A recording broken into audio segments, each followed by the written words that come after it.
Біздің қоғамымыз бен мәдениетіміз бізге не бақыт береді деген сұраққа екі ұшты түсіндіреді. Негізінде бұны мен қоғамның пайдаға аспайтын, жұмыс жасамайтын мемі деп есептеймін. Мысалға мынадай: сіз бай болу керексіз, сіз жас болу керексіз, сіз жақсы көрінуге міндеттісіз.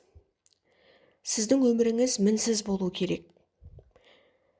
Бұның бәрі таза сандырақ, себебі шындығында өмір өте қарапайым болуы мүмкін. Егер бізге қоғам жүктеген, өзіміз жүктеген иллюзия қиялымызды лақтырып, өзімізді қуантатын нәрсеге сенуді бастасақ, онда қуаныш пен бақытты күнделікті әрекеттерден, сезімдерден шексіз табуға болады.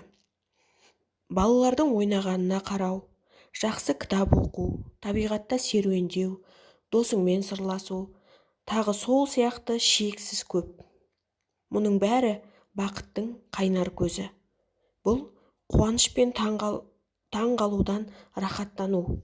Сондықтан бақытты өмірдің сіз сәйкес келетін немесе сәйкес келмейтін жоғары өлшем шарттарын ұмытыңыз.